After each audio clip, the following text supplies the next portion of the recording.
जन्म और प्रारंभिक रहस्य। साईं बाबा जी का जन्म कब और कहाँ हुआ, यह आज भी एक रहस्य है।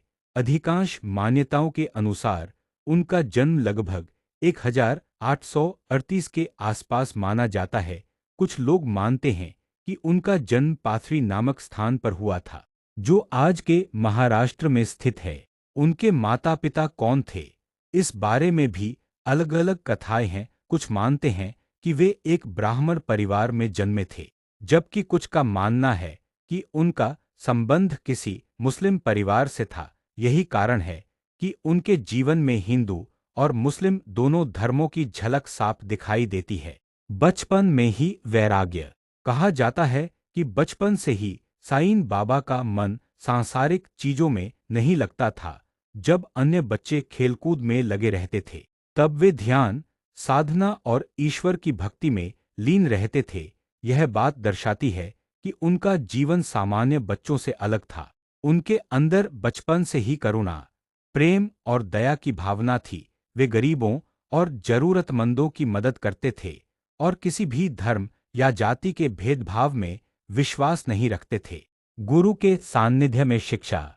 साईं बाबा के बचपन से जुड़ी एक महत्वपूर्ण कथा उनके गुरु से संबंधित है। माना जाता है कि उन्हें एक महान संत वेंक्यूस के सान्निध्य में शिक्षा मिली।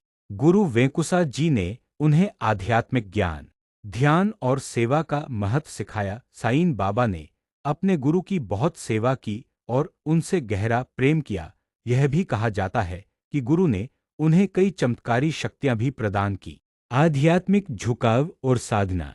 बचपन में ही साईं बाबा ने कठिन साधना शुरू कर दी थी। वे घंटों तक ध्यान में लीन रहते थे। कई बार लोग उन्हें जंगलों में या पेड़ों के नीचे ध्यान करते हुए देखते थे। उनकी यह साधना केवल आत्मज्ञान प्राप्त करने के लिए नहीं थी, बल्कि समाज के कल्याण के लिए भी थी। वे हमेशा यही सोचते थे कि कैसे लोगों का दुख दूर किया जाए। सभी धर्मों के प्रति समान भावना।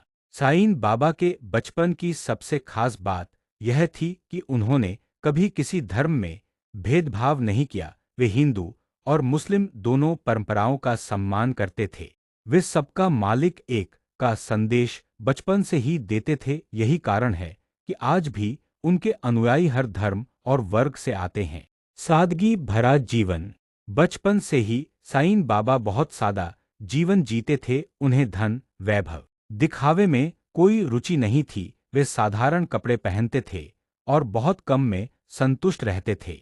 उनका जीवन हमें सिखाता है कि सच्ची खुशी बाहरी चीजों में नहीं, बल्कि अंदर की शांति और संतोष में होती है। शिरडी की ओर पहला कदम। कहा जाता है कि किशोर अवस्था में ही साईं बाबा शिरडी पहुंचे। शिरडी में उन्होंने एक नीम के पेड़ के नीचे बैठकर साधना की। शुरुआत में लोग उन्हें एक साधारण फकीर समझते थे, लेकिन धीरे धीरे उनके चमत्कार और ज्ञान के कारण लोग उन्हें पहचानने लगे। चमत्कारों की शुरुआत। हालांकि उनके बड़े चमत्कार बाद में देखने को मिलते हैं, लेकिन बचपन में भी उनके अंदर दिव्य शक्तियों के संकेत मिलते थे। वे लोगों की समस्याओं को बिना बताए समझ लेते थे और उनका समाधान करते थे। निष्कर्ष। साईं बाबा का बचपन रहस्यमय, आध्यात्मिक और प्रेरणादायक था। उन्होंने बचपन से ही यह दिखा दिया था कि उनका जीवन सामान्य नहीं, बल्कि मानवता की सेवा के लिए है। उनकी शिक्षाएं प्रेम, दया, सेवा और एकता आज भी उतनी ही प्रासंगिक हैं जितनी उस समय थी।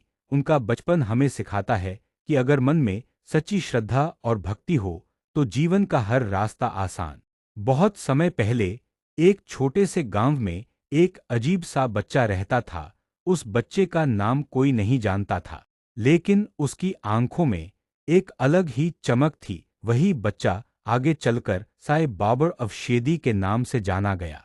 गांव के बाकी बच्चे दिन भर खेलते कूदते थे, लेकिन वह बच्चा अक्सर एक पेड़ के नीचे चुपचाप बैठा रहता। उसकी आंखें बंद होती, जैसे वह किसी गहरी दुनिया में खोया हो। एक दिन गांव की एक बूढ़ी औरत ने उसे देखा और पूछा, बेटा, तुम यहाँ अकेले क्या करते रहते हो? बच्चे ने धीरे से आंखें खोलीं और मुस्कुराकर बोला, मैं उस मालिक से बात करता हूँ जो सबका है। उसकी बात सुनकर बूढ़ी औरत हैरान रह गई, इतना छोटा बच्चा और इतनी गहरी बातें। कुछ दिनों बाद गांव में सूखा पड़ गया, लोग परेशान हो गए। तभी वही बच्चा शांत भाव से गांव के कुएं के पास गया, आंखें बंद की और प्रार्थना करने लगा। थोड़ी ही देर में आसमान में बादल छा गए और तेज बारिश होने लगी। पूरा गांव खुश हो गया। अब सबको समझ आ गया कि यह कोई साधारण बच्चा नहीं है। धीरे धीरे लोग उसके पास अपनी परेशानियां लेकर आने लगे और वह हर किसी को सिर्फ एक ही बात कहता, "इस सब का मालिक एक है।"